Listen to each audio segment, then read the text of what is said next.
Edward Grayson, a man who commanded $100 billion energy empire from a throne of glass and steel, was about to lose it all.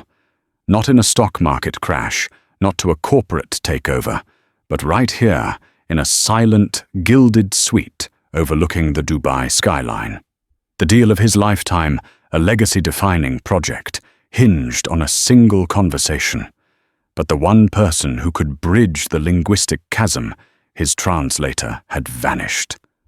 As the seconds ticked away, and the most powerful man in the Arabian Peninsula stared at him, expecting answers, Edward's world began to dissolve into pure, cold panic.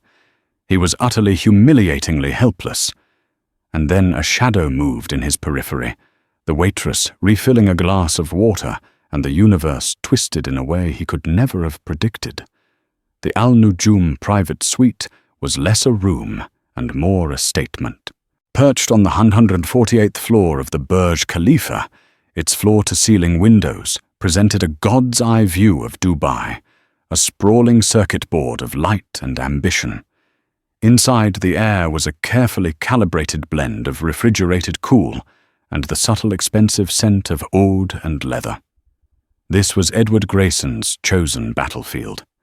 At 46, Edward had the kind of sharp, predatory handsomeness that came from ruthless discipline and inherited good genes. His suit was a bespoke Tom Ford, the color of a midnight sky, and on his wrist, a Patek Philippe Grande. Complications whispered the time with obscene precision. He wasn't just the CEO of Ethelred Energy. He was Ethelred Energy, a titan of industry who saw the world not as a collection of people, but as a chessboard of assets and liabilities. Today's asset was potentially the largest of his career. The Al-Nafud project, a revolutionary solar energy grid in the heart of Saudi Arabia, powerful enough to reshape the energy landscape of the entire Middle East. It was audacious, impossibly complex, and worth a staggering $200 billion over the next decade. And the final critical piece of the puzzle was securing the personal blessing and partnership of Sheikh Khalid Al Jamil, a senior member of the Saudi royal family and the chairman of the Sovereign Wealth Fund. The Sheikh was old school. He valued honor, respect, and face-to-face dealings. Emails were for underlings. True business was conducted over traditional Arabic coffee, sealed with a man's word. And for that, Edward needed the best. Thompson's status on Mr. Davies Edward's voice was low and clipped not a single wasted syllable. He didn't look up from the schematics laid out on the polished mahogany table. Robert Thompson, his long-suffering chief of staff, stood ramrod straight by the door, his tablet glowing. "Mr." Davies confirmed his arrival at the hotel an hour ago, sir. He's prepping in his room. On schedule to be here 30 minutes prior to the Sheikh's arrival. 30 minutes is cutting it fine. I wanted him here an hour ago. I want to run through the technical glossary again. The Sheikh is a details man. The distinction between photovoltaic efficiency and inverter capacity cannot be fumbled. I'll call him again, sir. Don't call him. Have him brought here. Now." Edward ran a hand over his perfectly sculpted hair. Panic was an emotion he'd long ago outsourced to his subordinates. He didn't feel it. He caused it. Every detail of this meeting had been war-gamed for months. The specific blend of coffee beans, the temperature of the water for the Sheikh's ablution, the exact angle of the chairs to catch the afternoon light without glare. He had even vetted the service staff of the suite, a small, unobtrusive team of 2. A maitre d' and a waitress. He'd barely glanced at them when they'd entered, seeing only uniforms, not faces. They were just part of the furniture. His phone buzzed. It was a message from his estranged wife, Cassandra. Something about their son Leo's parent-teacher conference. He swiped it away without reading. The Al-Nafud project wasn't just about money. It was about legacy. It was the monument he was building to himself, one that would outlast marriages, children, and eventually his own life. Leo would understand one day. Power was the only inheritance that mattered. He paced the length of the suite, the soft wool of the Persian rug muffling his footsteps. He felt the familiar thrum of pre-victory adrenaline. He had choreographed every move. The sheikh would be impressed by his meticulousness, charmed by his deference to tradition, and ultimately convinced by the sheer, irrefutable logic of his proposal. The presence of Arthur Davies, lauded as the finest English-to-Arabic translator in the corporate world, was the final, perfect flourish. A symbol of respect. The door opened. It was Thompson, his face pale, his usual composure fractured. Sir Thompson began, his voice tight. "There's a problem." Edward stopped, pacing, his eyes narrowing to icy slits. "Thompson, the only problem I tolerate is one that is already being solved." Thompson swallowed hard, clutching his tablet like a shield. "It's Mr. Davies. He's not in his room. The hotel security just got back to me. His wife called them from London an hour ago, frantic. Their daughter was in a car accident. Mr. Grayson, he got on a plane and flew back home 2 hours ago." The silence that followed was absolute. The quiet hum of the air conditioning suddenly sounded like a roar. The god's eye view from the window seemed to mock him. For the first time in a decade, Edward Grayson felt a cold, unfamiliar tendril of fear snake its way up his spine. Sheikh Khalid al-Jamil was due to arrive in 55 minutes, and Edward Grayson was utterly, completely, and royally screwed. The calm, controlled universe of Edward Grayson shattered into a million frantic pieces. The initial shock morphed instantly into a white-hot rage that he directed with surgical precision at the nearest target. He did what? The words were a low growl, more dangerous than any shout. He left without a word. An email, a text message to you. Apparently he tried to call Sir Thompson, stammered, shrinking under the intensity of his boss's glare. The message was left on my office voicemail, which I didn't check as we were already on site. "Your office voicemail?" Edward laughed, a sharp, humorless bark. "You're telling me that the linchpin of a $200 billion deal left his apologies on an answering machine?" He stepped closer to Thompson, invading his personal space. "This isn't a mistake, Robert. This is a cataclysmic failure of protocol. Your failure. Sir, I take full responsibility. I'm already working on a solution." "A solution?" Edward gestured wildly at the opulent suite. "The sheikh will be walking through that door in less than an hour. What solution do you propose to pull out of thin air? Do you speak fluent boardroom-level Arabic with an intimate knowledge of Saudi dialect and solar engineering terminology? No. Then you are not a solution. You are an obstacle." He turned away, his mind racing, cycling through contingencies that didn't exist. This was his one blind spot. He had backup plans for market downturns, for political instability, for engineering failures. He never in his wildest nightmares had a backup plan for his translator having a family emergency. It was too human, too messy. In Edward's world, people were functions, cogs in his grand machine. Mr. Davies was the translation function. He wasn't supposed to have a daughter, let alone one who got into car accidents. "Get on the phone." Now he commanded his voice, regaining its sharp edge. "Every translation service in the UAE, top tier only. I don't care if it costs $1 million. I want someone in this room in 45 minutes. Someone vetted. Someone perfect." Thompson was already furiously tapping on his tablet, his face a mask of desperation. "So the best services require at least 24 hours' notice for this level of specialization. They need to prep. They need to—" "I don't care what they need." Edward roared, the sound echoing in the silent room. "Tell them it's for Sheikh al-Jamil. Tell them it's for Ethelred Energy. Offer them a blank check." Leverage every ounce of influence we have. Make it happen." While Thompson made frantic, hushed calls in the corner, Edward felt the walls of the suite closing in. He loosened his tie, a crack in his armor of perfection. He could feel a sheen of sweat on his brow.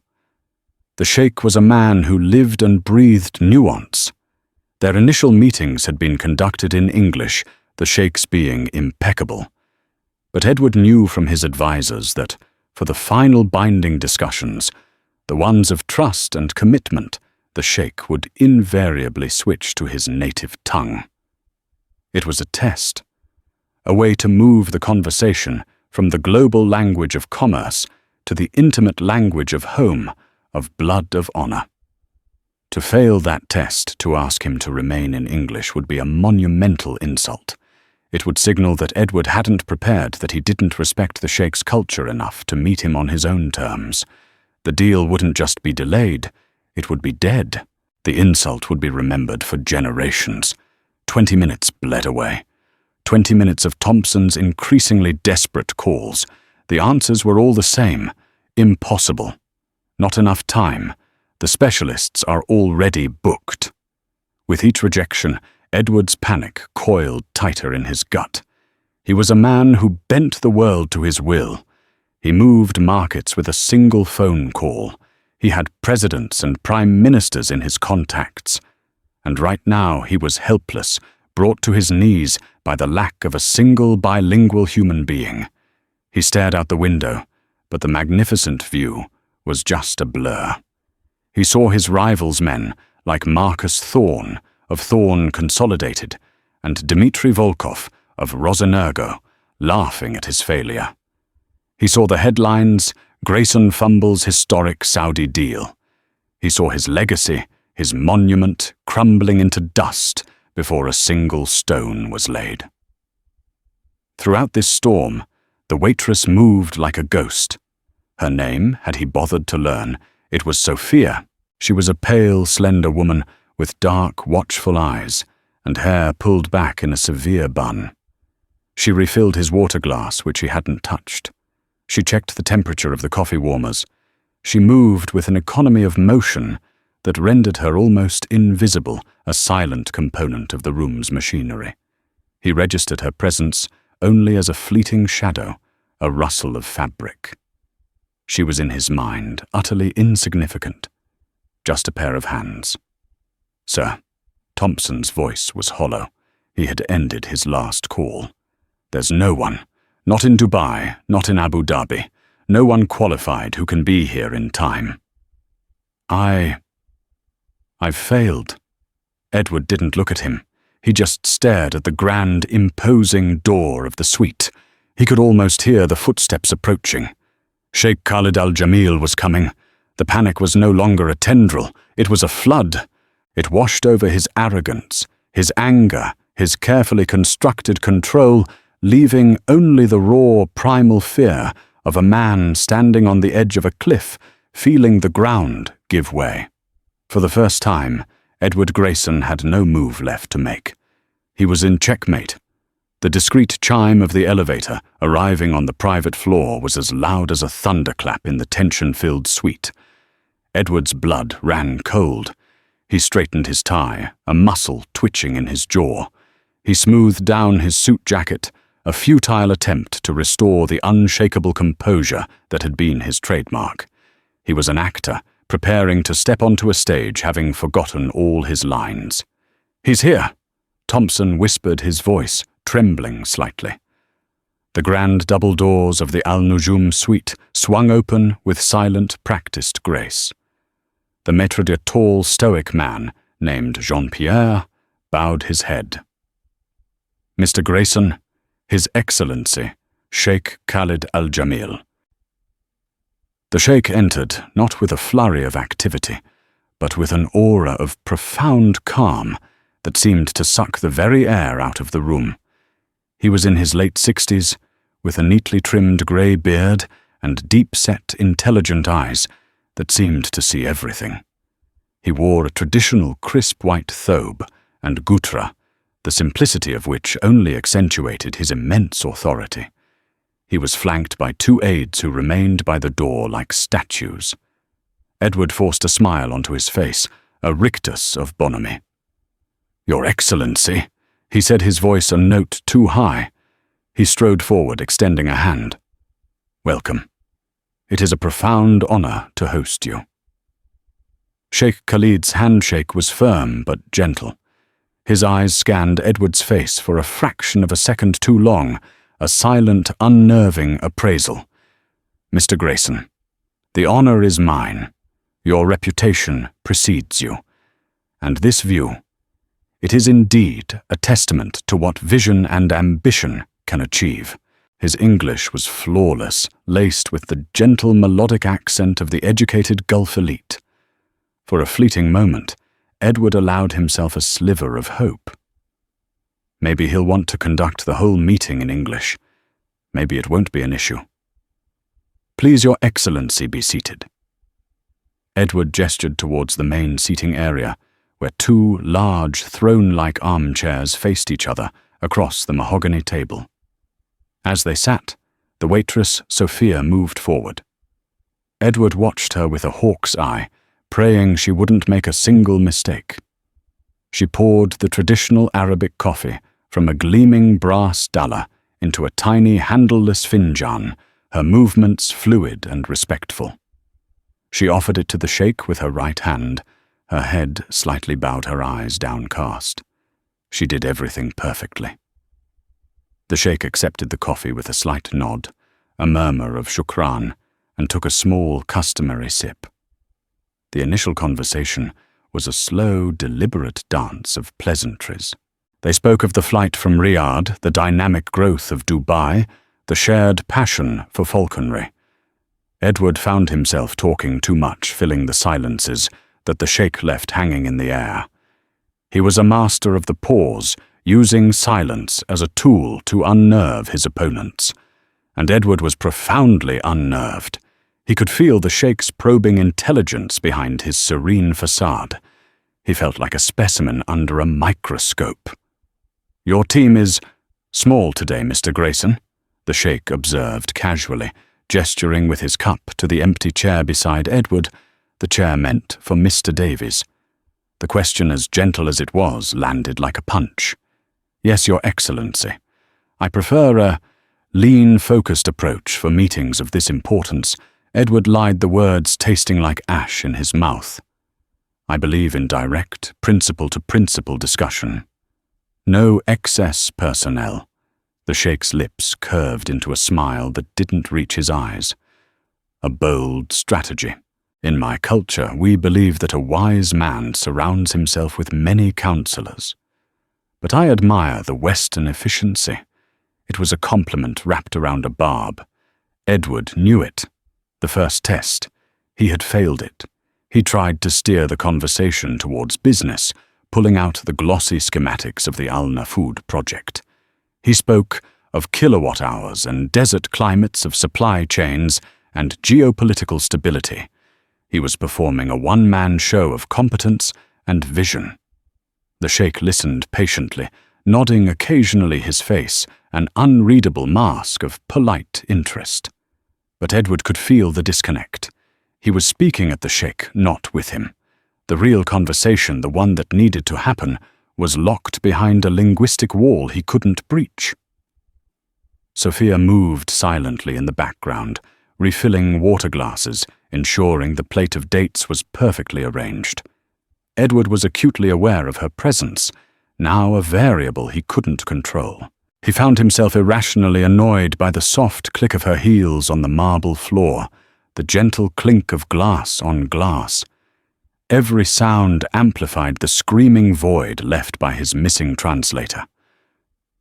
After what felt like an eternity of Edward's monologue, the sheikh placed his coffee cup down with a soft, final click.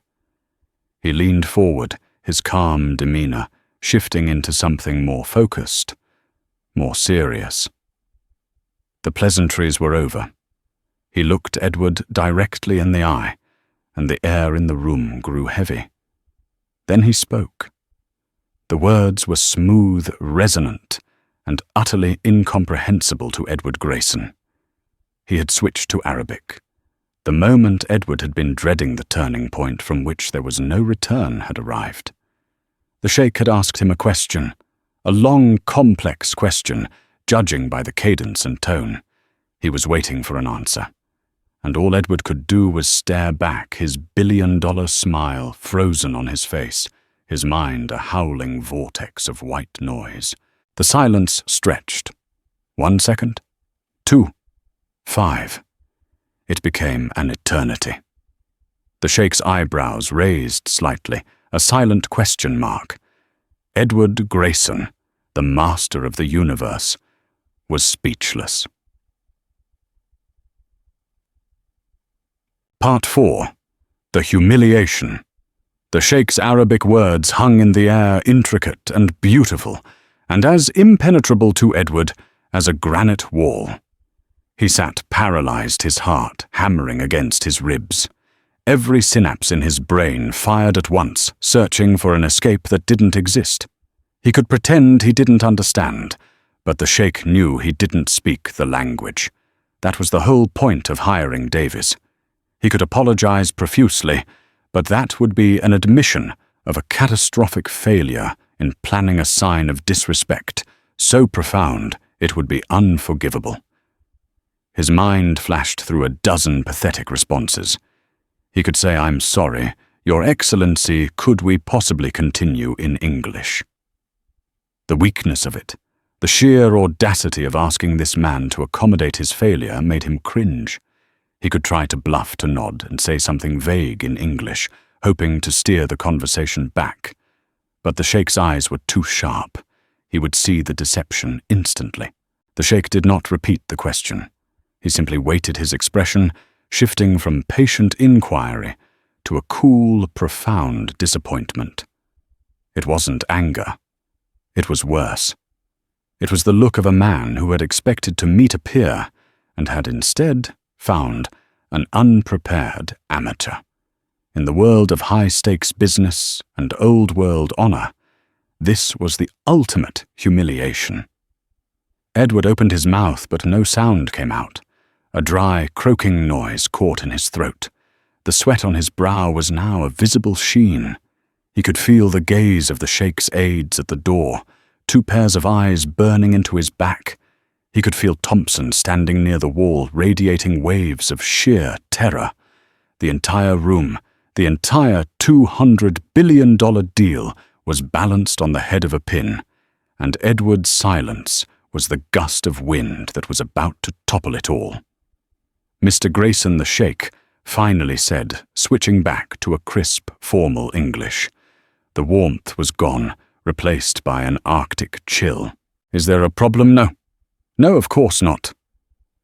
"Your Excellency," Edward stammered, his voice hoarse. "I was just contemplating the depth of your question." It was the worst possible lie, and they both knew it. The sheikh's face remained impassive, but a flicker of something, pity, contempt, danced in his eyes. "I see," he said slowly.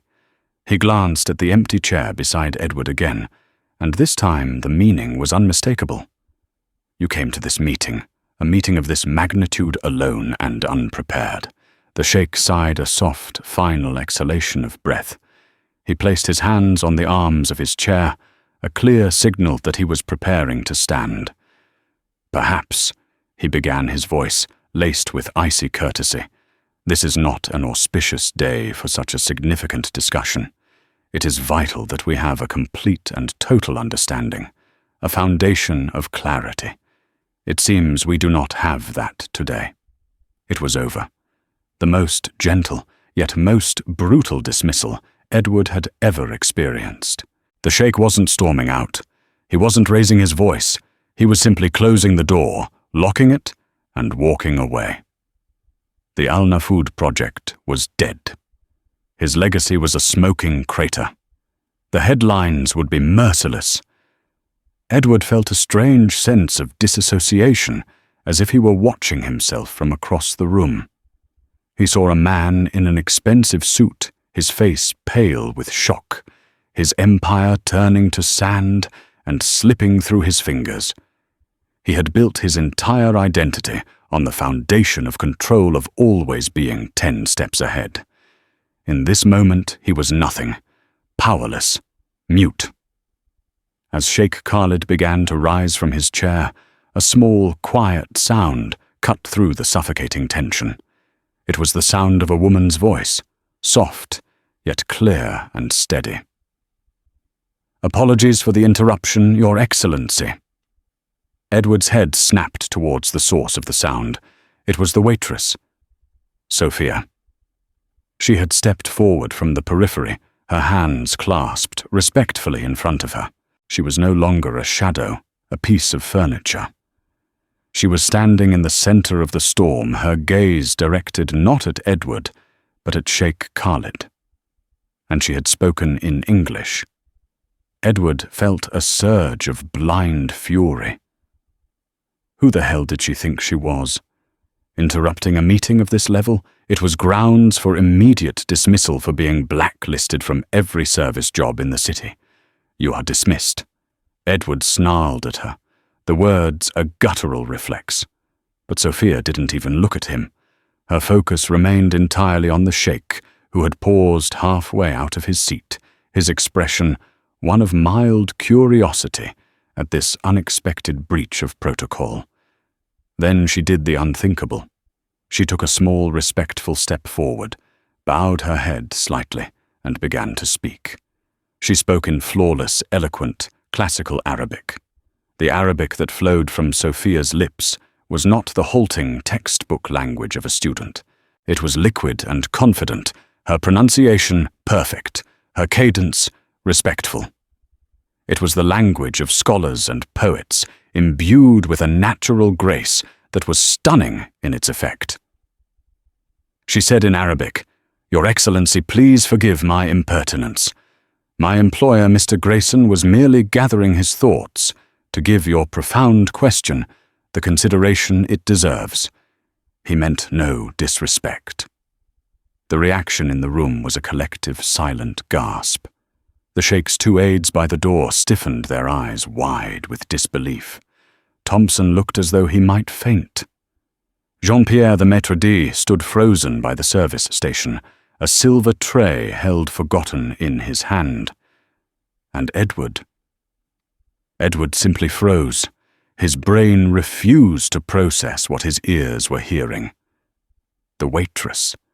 The invisible, insignificant woman whose name he didn't know, who he had mentally dismissed as little more than an automaton for pouring coffee, was speaking the sheikh's language, not just speaking it, but commanding it. Sheikh Khalid sank slowly back into his chair, his initial surprise melting into a look of deep, undisguised fascination. He studied Sophia, truly seeing her for the first time. He saw not a uniform, but the quiet confidence in her eyes, the intelligence in her posture. He responded to her his own Arabic, now slightly less formal, more conversational. "And you are the cultural advisor. Perhaps I was not aware Mr. Grayson had hired one." Edward was in a state of suspended animation. He was a spectator at his own execution, which had just been inexplicably stayed by the most unlikely person imaginable. He watched this impossible exchange, understanding nothing but the seismic shift in the room's atmosphere. The Arctic chill was dissipating, replaced by a current of pure, unadulterated intrigue. Sophia replied still in Arabic, her voice steady. "No, Your Excellency. I am no one of importance. My name is Sophia Orlova. I am merely a servant here today. But I have an ear for language and a deep respect for your culture. It would be a tragedy for a misunderstanding to derail a conversation of such consequence for the future." She had not only translated, but had performed an act of supreme diplomatic grace. She had given Edward an out, reframing his humiliating silence as thoughtful contemplation. She had praised the sheikh's question. She had centered the importance of the deal. She had done in 2 sentences what Edward and his entire team of advisors had failed to do. The sheikh leaned back, a genuine warm smile finally breaking across his face. He looked from Sophia to Edward, and back again. "Mr. Grayson," he said, switching back to English for Edward's benefit, his tone completely transformed. "You are a man of hidden depths. You surround yourself with talent in the most unexpected of places. This is Sophia Orlova. She claims to be no one of importance. I suspect she is being far too modest." Edward's throat was still dry. He couldn't form a sentence. He just stared at Sophia, his world tilted on its axis. Everything he believed about status, about importance, about the people who inhabited the background of his life had been utterly demolished. The woman he had deemed invisible held the fate of his entire legacy in her hands. He finally found his voice, a weak, croaking thing. "Sophia." She glanced at him for the first time, her expression unreadable. There was no triumph in her eyes, no "I told you so," just a calm, professional neutrality.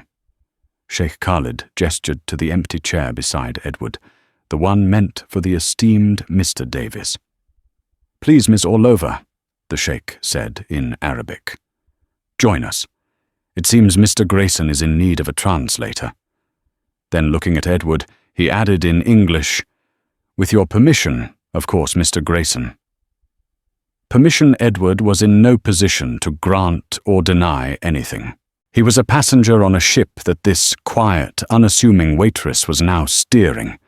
He could only nod a slow, dumbfounded movement of his head. "Yes, of course." Sophia gave a short, respectful bow to the sheikh. She did not sit in the chair. Instead, she took a position just behind it, standing a notebook and pen, appearing as if from nowhere in her hand. It was a subtle, brilliant move. She was accepting the role, but not the status, maintaining the posture of an aide, not an equal. It showed humility and a keen understanding of protocol. The sheikh then turned his full attention back to Edward. He smiled, a glint in his eye, and seamlessly he began to speak again. He repeated his original complex question in Arabic. The room held its breath. The entire $200 billion negotiation now rested on the shoulders of the waitress. Sophia listened intently, her brow furrowed in concentration. When the sheikh finished, she paused for a beat, then turned to Edward. Her voice was crisp and clear. "His Excellency asks beyond the impressive projections for energy output and profit. He wishes to understand the core philosophy. He says that any great project in the desert must respect its soul. He asks, how will the Al Nafud project honor the heritage of the land it occupies and empower the generations of my people who will live in its shadow?" The question was beautiful, poetic, and utterly critical. It was the one question Edward's data-driven presentations had never even considered. And as he looked at Sophia, ready to translate his answer, he realized his panic had been replaced by something far more terrifying: awe. The negotiation began in earnest. It was unlike any business meeting Edward had ever been a part of. It transformed from a sterile presentation of numbers into a fluid, dynamic dialogue, a meeting of two worlds brokered by the most improbable of intermediaries. Sophia was not a machine. She didn't just transliterate words from one language to another. She was a conduit for meaning, for culture, for intent. When Edward spoke, using his typically aggressive bottom-line corporate language, she would listen, pause, and then rephrase his points in Arabic. Edward couldn't understand the words she used, but he could hear the change in tone. His blunt statement, "We project a 20% internal rate of return and market dominance within a decade," was transformed. As she spoke to the sheikh, Edward could hear a different rhythm. He heard words that sounded respectful, that seemed to frame his financial projections within a context of shared prosperity and long-term stability. When she finished, the sheikh would nod thoughtfully, not with the polite disinterest from before, but with genuine engagement. In turn, when the sheikh spoke, his words were often laced with metaphor, with allusions to history poetry and the traditions of the Bedouin. He spoke of the sun not as a resource to be harvested, but as a gift to be honored. He spoke of the project's employees not as human capital, but as a family that needed to be nurtured. Sophia would distill these beautiful, complex concepts into a language Edward could understand. His Excellency agrees that the financial framework is strong, she would say, but he stresses that the well-being of the local workforce is paramount. He suggests establishing not just housing, but a community with schools and clinics funded by a percentage of the project's profits. He sees this not as an expense, but as an investment in the project's soul. Edward found himself utterly captivated. He was seeing his deal through an entirely new lens. For the first time, he wasn't just thinking about conquering a market. He was thinking about building a legacy that had human value. Sophia wasn't just translating. She was teaching. There was a critical moment when Edward, falling back on old habits, was explaining the land acquisition phase. He used the phrase compulsory acquisition of undeveloped territory. Sophia translated, and the sheikh's expression immediately hardened. He replied with a short, sharp burst of Arabic. Sophia turned to Edward, her face serious. "Mr. Grayson, a word of caution. The term you used and the direct translation is deeply offensive. The sheikh says, this is not undeveloped territory.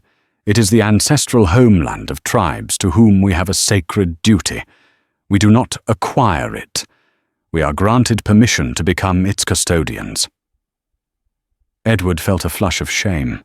It was a colossal blunder, a blind spot of his Western corporate worldview. Davies, his expensive, world-renowned translator, might have known to soften the language. But Sophia had done more. She had corrected him. She had saved him from himself. "My sincerest apologies to His Excellency," Edward said, his voice filled with genuine contrition. "Please convey that I am humbled by his wisdom. Tell him that Ethelred Energy wishes to be more than a corporation. We wish to be custodians, partners with his people." Sophia translated his apology. The sincerity must have carried across the linguistic divide because the tension in the sheikh's shoulders eased. He gave a slight bow of his head, an acceptance. The crisis had been averted. More than that, Edward's willingness to be corrected had earned a measure of respect that his arrogant posturing never could have. The hours passed. The sun dipped below the Dubai skyline, painting the sky in fiery strokes of orange and purple. The trio, this bizarre assembly of a titan, a royal and a waitress, continued their work. They moved from finance to engineering, from logistics to community relations. And on every point, Sophia was the bridge. She never offered her own opinion, but her choice of words, her ability to find common ground between two vastly different perspectives, was a masterclass in diplomacy. Finally, the sheikh sat back, a look of deep satisfaction on his face. He spoke for a long time in Arabic, his voice warm and resolute. He looked at Edward, then at Sophia, and then back at Edward. When he finished, Sophia turned to Edward, a small, almost imperceptible smile on her lips. "His Excellency Sheikh Khalid al-Jamil thanks you for one of the most honest and insightful negotiations of his life. He says that a man's true character is not revealed in his strengths, but in how he confronts his weaknesses. He has seen your vision for the project, and now he believes he has also seen your heart." She paused, taking a small breath. "He has agreed in principle to the partnership. He is prepared to move forward with the Al Nafud project, with Ethelred Energy as his exclusive foreign partner." The words hit Edward with the force of a physical blow. He had done it. Or rather, They had done it. He felt a dizzying rush of triumph, but it was mixed with an even more powerful and entirely foreign emotion, humility. The sheikh stood up, and this time Edward rose with him. They shook hands, and for the first time, the connection felt real, not performative. "Thank you, Your Excellency." Edward said the words, feeling inadequate. "Thank you." The sheikh's eyes twinkled. "Do not thank me, Mr. Grayson. Thank your exceptionally talented advisor." He then turned to Sophia and gave her a slight, respectful bow. "Miss Oliver, I have a feeling we will be seeing much more of you." With that, he and his aides departed, leaving a profound silence in their wake. Edward Grayson stood in the middle of the suite, the $200 billion deal secured. He looked at the schematics, at the view, at the trappings of his immense wealth. None of it mattered. The only thing in the room that had any real value was the quiet woman who was now silently gathering the used coffee cups, her brief, spectacular turn on the world stage seemingly over.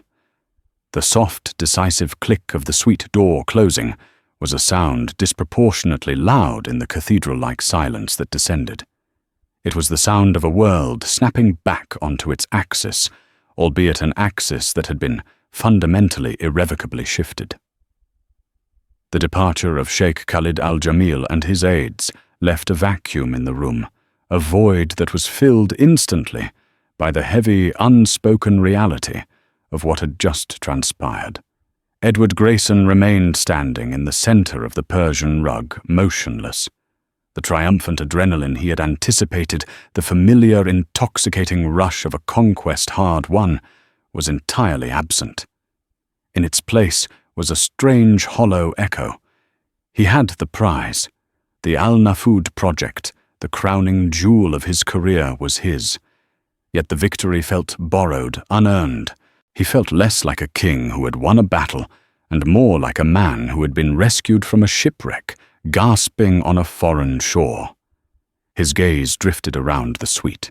The setting sun had ignited the Dubai skyline, bathing the opulent room in hues of blood orange and gold. Light glinted off the polished mahogany, the crystal glasses, the golden threads in the upholstery. It was the landscape of his power, the native environment of his ambition. But for the first time, it felt like a stage set, fragile and artificial. The real power in this room, he was beginning to understand, had not been in the bespoke suit or the Patek Philippe watch. It had been hidden within a simple black and white uniform. He turned his attention to Sophia Orlova. The adrenaline that had sustained her, that had sharpened her mind into a diplomatic scalpel, was now draining away, leaving a profound, bone-deep exhaustion in its wake. She felt a tremor in her hands, a delayed reaction to the immense pressure she had just endured. Her mind, which had been a whirlwind of complex grammar, cultural nuances, and high-stakes vocabulary, was suddenly quiet. All she wanted was to retreat into the familiar, predictable comfort of her duties. There was a logic to stacking cups, to wiping down a clean surface, to restoring order. It was a shield, a way to process the impossible events of the last 3 hours by pretending they had never happened. She moved with a deliberate, quiet grace to the coffee service, her back to him.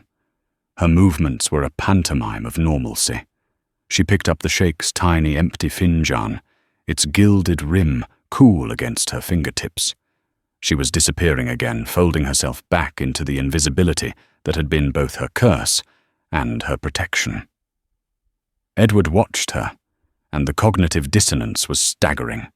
He saw her hands steady and practiced performing a menial task, yet he could still hear her voice in his memory, flawlessly articulating complex ideas, weaving a bridge of words over a chasm of misunderstanding. That voice had commanded the attention of one of the most powerful men in the world. Those hands had metaphorically held the fate of $100 billion empire, and now they were collecting dirty dishes. The sheer criminal waste of it struck him with the force of a physical blow. "Stop." The word was quiet, almost a whisper, but it carried the innate authority of a man accustomed to being obeyed. It cut through the silence, and Sophia froze her hand, hovering over a silver pitcher. It was the same tone he'd used before, the dismissive snarl, and for a heart-stopping second, she thought she was about to be fired for her audacity. But then his voice came again, and the tone was different. Softer, rough with an emotion she couldn't place. "Leave that," he said. "Please." The word "please" hung in the air between them, an alien sound from this man's lips. It wasn't a command, veiled as a courtesy. It was a genuine request. Slowly she withdrew her hand and turned to face him. Her face was a carefully blank canvas, her guard fully raised. She had navigated the treacherous waters of the negotiation. Now she had to navigate the even more unpredictable currents of its aftermath. Edward took a step towards her, then another, closing the vast symbolic distance that had separated them. He felt clumsy, uncertain. He who could dominate a boardroom of alpha executives without breaking a sweat felt utterly out of his depth.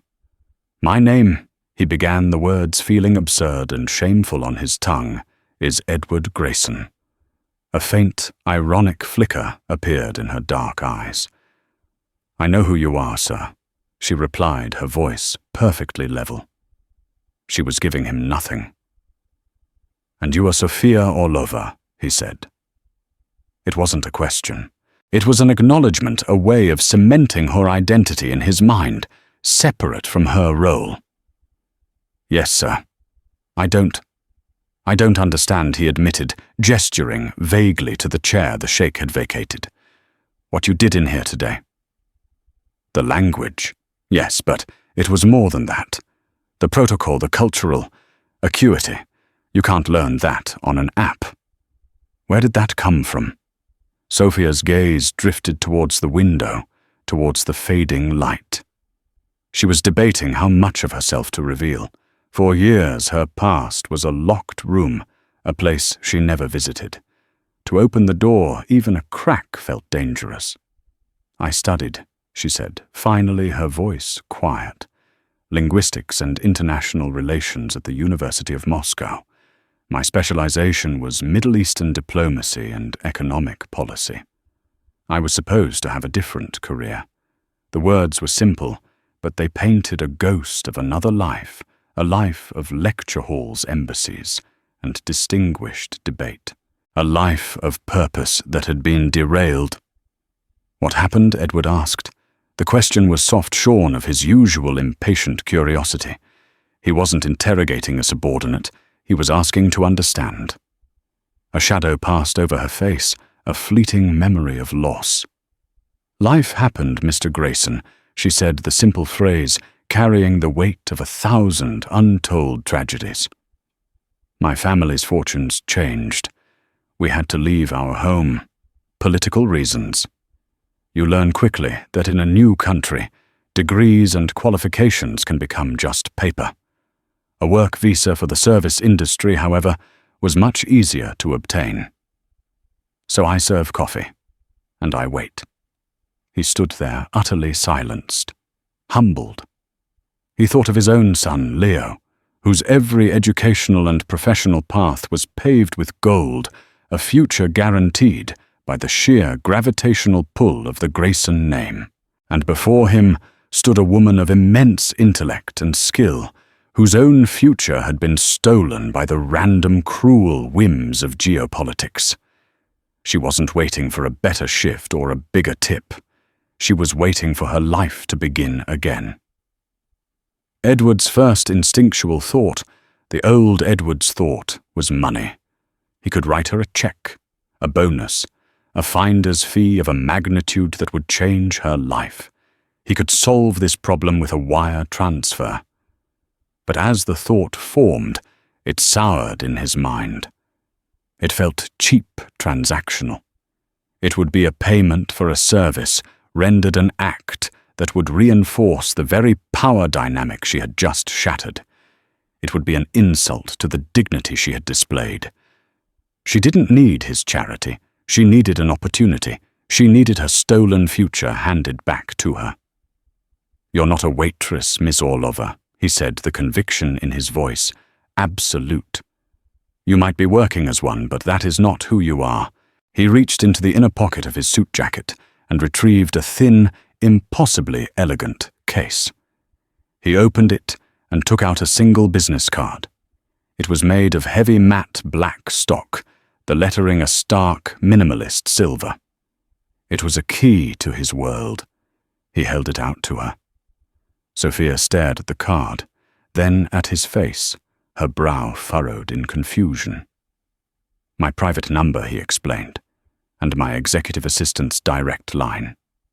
I want you at my office, the Ethelred Energy Regional Headquarters at the Dubai International Financial Center, tomorrow morning at 9 a.m. Her confusion deepened. "Sir, for what purpose?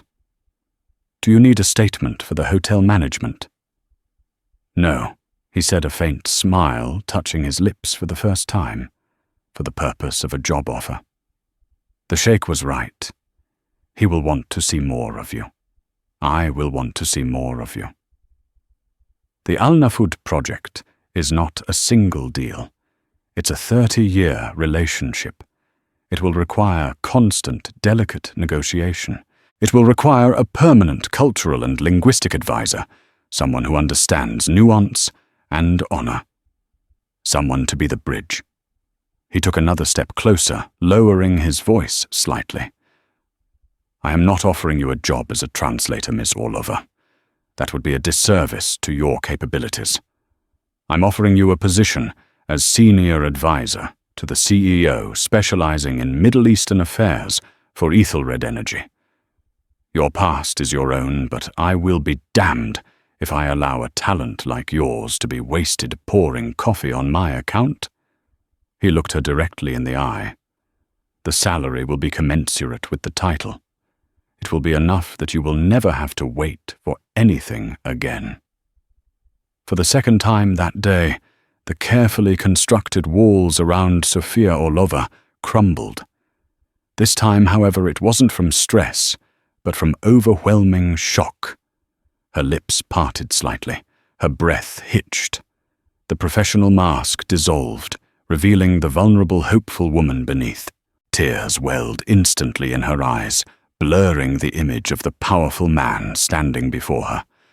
A single tear escaped, tracing a silent silver path down her cheek. It was a tear for the years she had lost, for the dream she had buried, for the sudden blinding hope of a future she thought was gone forever. She didn't take the card. Not yet. Her tear-filled eyes searched his, looking past the billionaire CEO looking for the man. She was looking for sincerity, for the truth behind the life-altering words. And Edward met her gaze without flinching. In that moment, he knew the $200 billion deal was the second most important thing that had happened in this room. The first was this, the shattering of his own arrogance, the forced realization that the world was not divided into important people like him and unimportant people like the woman he had thought she was. There were just people full of hidden depths, untold stories, and extraordinary, unexpected value. Finally, slowly, as if her hand had a will of its own, Sophia reached out and took the card from his fingers. The heavy stock felt solid, real, a tangible piece of a new reality. Her fingers brushed against his, a fleeting electric contact. It was not a dismissal. It was an acceptance. A beginning. Edward Grayson's story wasn't just about a business deal. It was about the profound, often invisible talent that surrounds us every single day. It's in the person who serves you your morning coffee, the quiet colleague in the corner office, the stranger you pass on the street. Sophia Orlova was always brilliant, always capable. The only thing that changed that day was that someone was finally forced to see her. How many Sophias do we walk past in our own lives, their potential hidden in plain sight, simply because we judge them by their uniform and not by their character? This story is a powerful reminder that the most valuable assets we can ever have are not listed on a stock exchange. They are humility, the ability to see beyond our own biases, and the grace to recognize greatness in the most unexpected of places. It's a testament to the fact that one person with courage and a unique skill can change everything in a single moment. If this story of unexpected triumph and personal transformation resonated with you, please take a moment to hit that like button. Share it with someone who needs to hear it, and don't forget to subscribe to our channel for more real-life stories that inspire and make you think. What hidden talents are you overlooking? Let us know in the comments below. Thank you for listening,